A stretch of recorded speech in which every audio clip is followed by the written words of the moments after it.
What's up, gays, straights, and other days? It's Mally. I'm here with Asummersend, Hong Kong, 1986. Another lesbian visual novel that I think came out like a year ago about. I don't know. It's been out for a little bit, but I wanted one more lesbian visual novel before we move on to some other stories. This will be our last lesbian visual novel, at least for a while, and I'm so excited to start playing it because it's got such a cute little VHS aesthetic, and I'm excited. All right, let's just fucking go. Let's play. Ooh, chapter 2, but I haven't even got chapter 1. Oh, pretty. Oh, I love the art style already. Oh my goodness. Ooh. When I think of my life, what I have, and what I've accomplished, I think I'm quite content with what it is. I had a comfortable upbringing thanks to the hard work of my parents. I had a very typical family. My father worked to support the household, and my mother was a homemaker. You could say I was a spoiled child. I went to a private school. Whatever toys, clothes, or snacks I could have asked for, my father would have bought it for me. I was a princess. My parents had grown up quite poor after the war. When my father was a young man, he came to Hong Kong by himself from the mainland countryside to find work. He had lost contact with his family during those tumultuous times after the war and the political upheavals that followed. My father had worked his way up from a man doing odd jobs day and night until he eventually became a successful restaurant owner. My mother came from a large family. She wasn't given the opportunity to complete her schooling. She had to quit school at 14 and work to support her family. She had worked many years as a waitress before meeting my father. I suppose the sharp contrast between my upbringing compared to that of my parents was partly their desire to give me a childhood better than theirs. And I think it was a good childhood that they gave me, a storybook childhood. When I was in Form 4 of high school, I received tragic news which would change my family forever. Ooh, okay. I'm intrigued already. This is good. This is so good. Oh my goodness. I remember it vividly being a sunny, bright blue day in September. I was in good spirits. It was warm and clear outside. Classes had just restarted after summer vacation, and we students were chattering away during the lunch hour about what we'd done during the summer. I was in mid-recital of a well-rehearsed story about my summer trip to Taiwan when my teacher Ada asked me to step out. It had been the first trip I had ever made with my family on an airplane, so I was quite excited to share the details of my trip to my classmates. I've never done anything that would require an interdisciplinary meeting with the principal. So to be singled out like that, my heart dropped. I feared that it was some kind of family emergency. I was worried. I got up from my desk amidst the stares of my classmates, and I followed my teacher out of the room. I found that it had been my mother who was waiting to meet me in the school hallway. She was pale. Her perfectly permed hair was frizzy. I knew that something was wrong. But even then, she couldn't tell me exactly what happened. It was my teacher who told me that I was excused from afternoon classes, and that I should accompany my mother to meet my father in the hospital. Ooh, okay, tragedy right off the bat. Thinking back, I don't think I ever finished telling my friends how I made my family walk from Raohei Night Market to Ningxia Night Market, and getting my family lost along the way. My young and naive self had vastly underestimated the walking distance between the two places, but my parents had indulged in my wishes. It became a long and languid walk filled with laughter and memorable discoveries, much more than a quick car ride would have ever been. It'll be a private memory I'll treasure always in my heart. I left the school with my mother. She called for a cab to take us to the hospital. We sat in silence for the entire duration of the car ride. My mother has always been a tight-lipped person, never saying anything more than necessary. I wanted her to reassure me that everything would be okay. But that would have been asking too much from her. My mother was not an emotionally strong person. It was my father who had been a pillar of support in my family. I had such a foreboding feeling in my heart. I remember feeling so nauseous during that car ride. There was so much traffic that day. There was an accident on one of the arterial roads, creating havoc for traffic. It was supposed to be a 10-minute ride, but because of the accident, it became a 60-minute trip. When we arrived at the hospital, my father had already been pronounced dead. If I knew it was going to be like this, I would have gotten out of the car and walked. We might have been able to see him before he passed away. But who could ever predict these things? I couldn't be too hard on myself on this part. There was not anything we could have done for my father then. My father had been in a car accident en route to meet a business partner. His vehicle was in mid-turn, and unbeknownst to my father, an oncoming truck ran the red light. It was unfortunate. It was truly a terrible turn of events. My father died that September afternoon. I wish I could have said goodbye. The next station is Central, interchange station for the Blue Island Line. Alright. My carefree youth had ended then. My mother too was never quite the same. She became much more anxious and protective of me, understandably so. Perhaps if my father was still around, I wouldn't be the same person that I am now. I was too childish, too naive. I didn't realize how much of a spoiled child I was. I knew I had to change myself. For the sake of my mother and the memory of my father, I had to become independent and self-reliant. I plunged myself into study to keep my thoughts preoccupied from the reality of our situation. We no longer had family trips. Our table for 3 became a table for 2. My mother sold my father's business, his car, and boxed up his belongings. We moved into a smaller house. My widowed mother didn't want to take over my father's business. She was afraid of being surrounded by too many reminders of my father's death. I never did learn how to drive. But even in death, my father still provided support for us. My father had taken out a sizable life insurance policy before his death, as if he had known something was going to happen. My widowed mother was able to use that money to send me to university and avoid a modest home in Kowloon. She could continue her lifestyle as a homemaker, and I could continue to direct my focus towards my studies. It was as if we could live our lives the same way whether or not my father was still alive. It frustrated me deeply how well we could just adjust ourselves after his death. So I kept pushing myself. I didn't have any particular aspirations. I just didn't want to be someone that would bring shame to my family. I wanted to be someone that would make them proud. I kept myself fully engaged with studying. Whatever interaction I had with my peers already seemed like a distant memory. Even now at the age of 23, it feels as if my days of being young had long passed. Don't say that, I'm only 22! But it's not like I studied fortuitously without aim or purpose. My efforts were rewarded when my academic standing proved sufficient to land me an esteemed secretarial job at an international publishing firm shortly upon graduation. I was a secretary in title, but not in a normal sense. I answer only indirectly to my supervisor. I handle whatever task she asks of me. It can be challenging work sometimes, but I feel fairly competent at what I do. I thought that now, my effort had finally produced something of an achievement. My modest success can be attributed to the work ethic that my father had instilled in me. He'd always put his family first and gave his best effort each day to his work. If my father is in heaven watching over me, I hope he can see this and be proud. Okay, so we got some character background. We got our tragic backstory in, and now I feel like we're gonna see some behavior that might be like cold and aloof, distant, very business focused, very type A if I'm being honest here in the future, but because we have that backstory, we will understand why. Okay, starting to lay the groundwork here. This gives me very webtoon vibes, almost like kind of like the webtoon True Beauty almost. I really like that one a lot. That the writing just, it flows so naturally and so well, and it's so clean and refined. It just feels natural, I guess. And True Beauty is like webtoon dialogue that feels very natural for me. It's, I guess, what I'm trying to say here. So, okay, loving this so far. My days at the office are like a marathon day after day. Each day will have its own set of challenges. A typical day is as follows. I arrive at work. I note down with complete accuracy the minutes of the daily morning meeting. Once that's finished, I proceed to schedule appointments for our business clients and our marketing staff. Sooner or later, lunchtime rolls in. I'll have the usual meal of barbecue pork rice at the nearby family restaurant. Whether I leave late or early, take out or dine in, the wait in line for the lunch rush is always the same. After a quick break, I'm back to the daily grind of work. I'll continue working on my reports. From here on, the flow of time speeds up. I'll continue receiving calls and letters from clients. I take great care to make appropriate correspondence with them all. I can spend several hours at my computer desk without knowing that the sun had already set outside. Day's work will usually finish close to 8 p.m. I'll tidy up and leave my completed reports on my supervisor's desk for her to review in the morning. It will usually be dark outside when I begin my commute home from work. I'll walk back to the station from my office. I pass by hundreds of people in a rush to their own destinations. I walk quickly or else I'll be pushed back to wait for the later train. As soon as I step onto the train, the flow of time slows to a crawl. The train ride is our reprieve. We have no control over how slow or fast it will take us to our destinations.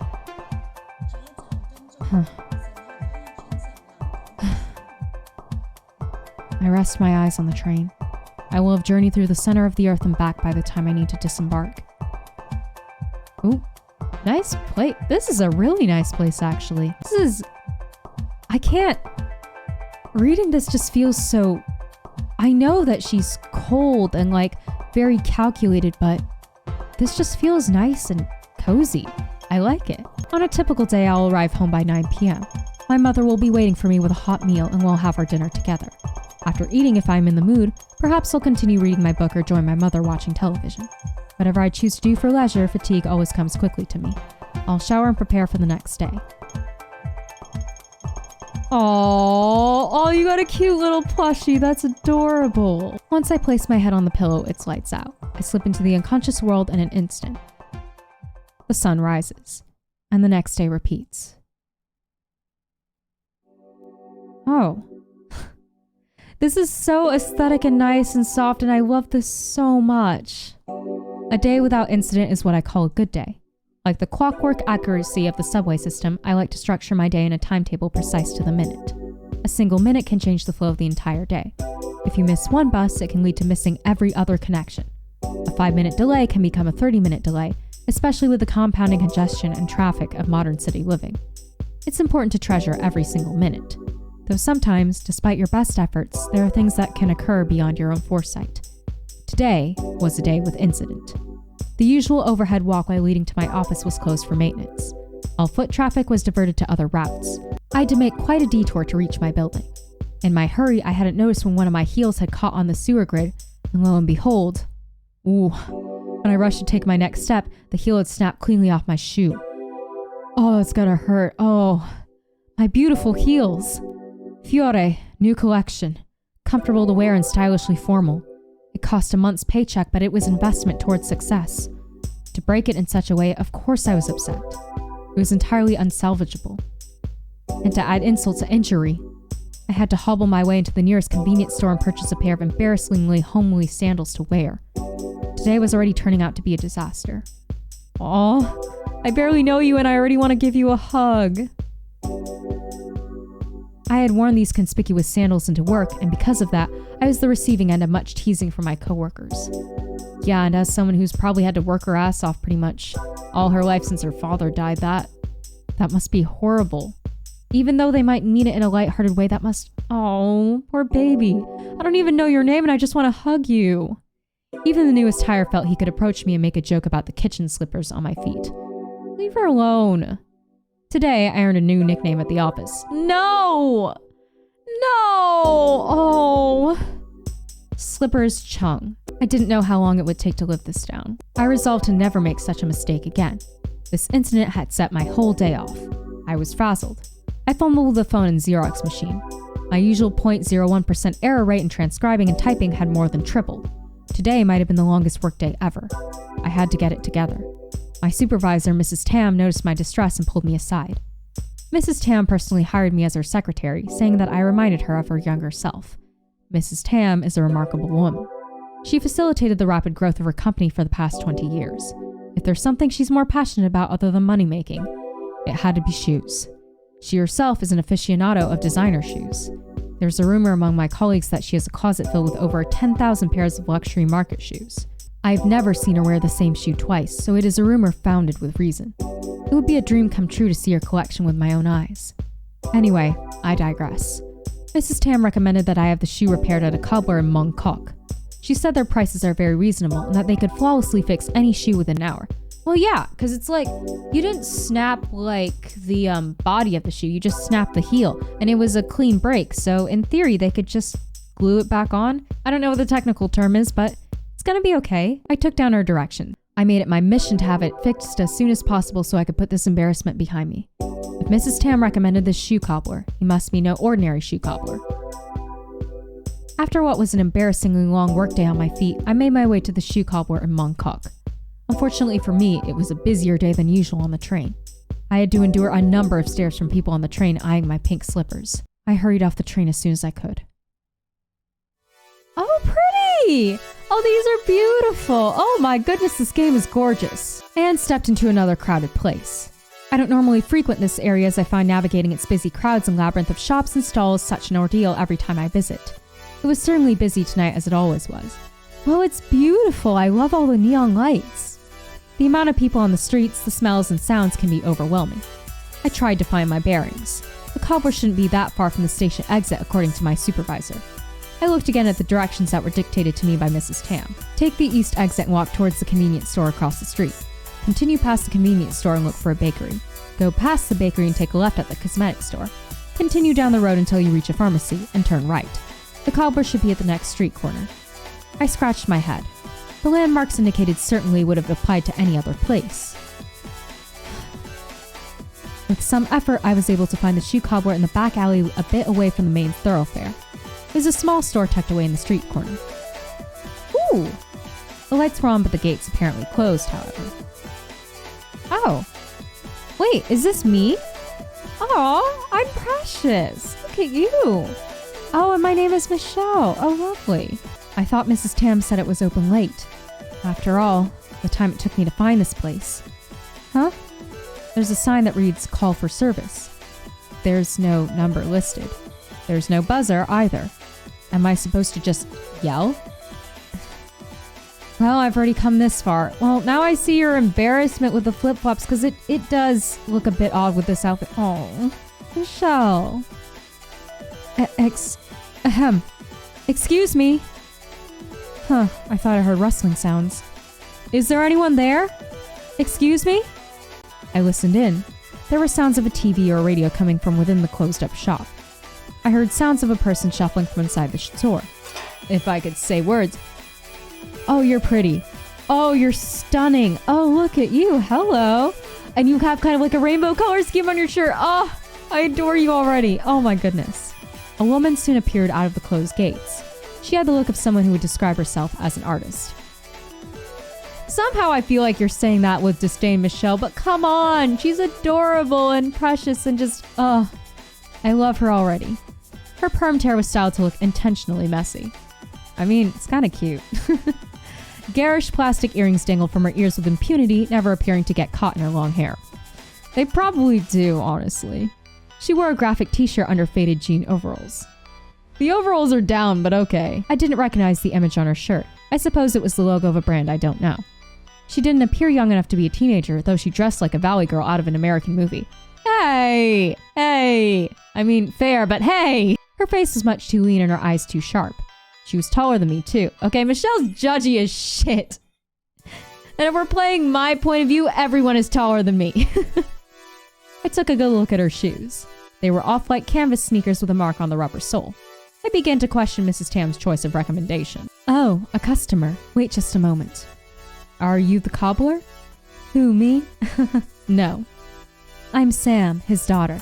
Sam, I love her already. Oh. We were just watching replays of the World Cup game. I'm sorry to disturb you. Not at all. What brings you here? A broken shoe, or is it a broken heart? I offer consultations for both. Sam! My goodness, how forward of you. Huh? The woman winked at me. Are we gonna be gay right off the bat? Yes, please, yes, please, yes, please. Oh my goodness. I was confused. Was I at the right place? You most certainly are. Your destiny has arrived. I was about to excuse myself when a man came out of the half-open store. He had a reliable look to him. Oh, hey! Hey, don't scare off my customers. Sorry, young lady. I'm the owner of this store, Mr. Wong. My daughter is quite nosy and likes to talk nonsense. Don't mind her. I see. Are you dropping those shoes off in your bag to be fixed? Yes, that's right. I broke the heel on this one. Do you think it can be fixed? Oh, hello there. All right up in my face. My goodness. I like how forward you're being, Sam. Oh my goodness. Oh, what a nice shoe. It must have been so expensive. Yes, it'll be such a shame to throw it out. Let me see. Oh, this? It'll be an easy fix. I can make it as good as new. Yeah, because again, it's just the heel that came off. I'll have it done in under an hour. Really? Then I'll leave them with you. Thank you very much. That's my master cobbler of a father for you. Wong Ka Yan, you should go back to your own store already. After I've come so far to visit you? You can visit me anytime. All right, I'll get going. It's about dinner time anyway. If it's all right with you, I'll come back later tonight to pick up the shoes. Of course. Excuse me. Bye.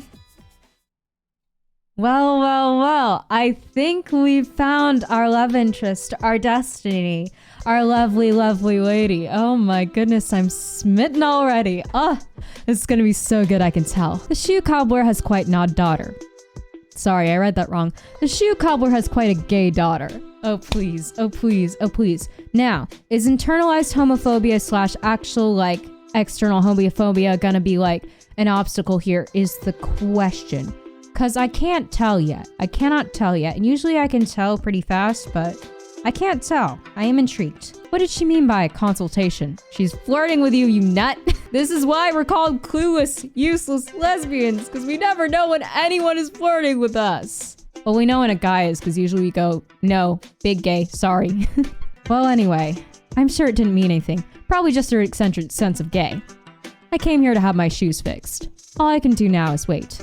I have to put my trust in Mrs. Tam and the cobbler she recommended. You know what? He seemed pretty nice. I think you can trust him. But what should I do while waiting? I suppose I can look at some of the shops in the area.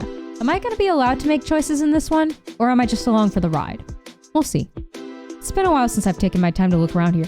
Oh, please let me choose. Please, everything looks so good. I see records. Can we go in the record store? Oh, that's right. I could look at the pet stores. Never mind, I love your idea better. Pet store, pet store, pet store! Puppies! There's a few nearby. Yes, please. I glanced at my watch and made a mental note of the time. I'll make my way back to the cobbler in an hour. Whatever, puppies! Afterwards, I'll catch the express bus directly home. It shouldn't take much effort at all to pass an hour waiting here, I thought.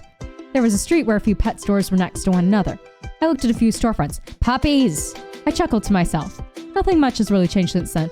Puppies! Let's get a dog! Let's adopt a dog! Oh my goodness, please can we get a dog? The kittens at the window display were curled up together in a ball sleeping. Okay, cats are cute, but dogs! How adorable. Yes, they are, but puppies! Yay! And the puppies? One chased his own tail round and round in a circle. I want that one. I don't care. Give me that one. Please, please, please. Can we have one? Another one wagged her tail and barked at me while I made eye contact with her. Can we have her too? Very cute. I want them. I want them. I want them. Please, please. Let's adopt them both. They can be cute little siblings. Ah! I'm much too busy to take care of a pet now. Oh. I mean, yeah. And you also live in an apartment. You know what? When you move in with Sam, I'm sure that you can like move to a place with plenty of room and like a backyard and you could adopt a puppy together. It's going to be adorable. But when I was a small child, having a pet seemed like an essential thing for my happiness. It is essential. What are you talking about? It's very essential. I would ask my mother and father if I could take home a kitten or a puppy whenever we passed by one of these pet stores.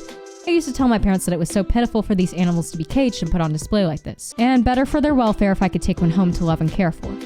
But a pet was the one thing my parents didn't fully indulge me with. My mother would not hear any of it. My father compromised and got me a turtle. I didn't think much favorably towards the turtle. My poor pet turtle. I'm sorry I didn't treat you with much love. It was my father who cared for you then. Aww. Oh, look! We're with a fish! I stepped inside one of the stores. The sound of splashing water from the aquarium tanks brought back childhood memories when I was a small child and my father would hold me up in his arms to look at the fish. My eyes would light up with wonder at all the colorful fish swimming and darting around in the tank. I walked further into the store. My eyes followed the contrasting oranges and reds of schooling fish against the blue. I didn't know how long I must have stared at the tanks. The deep blue of the fish tanks was something you could get lost in.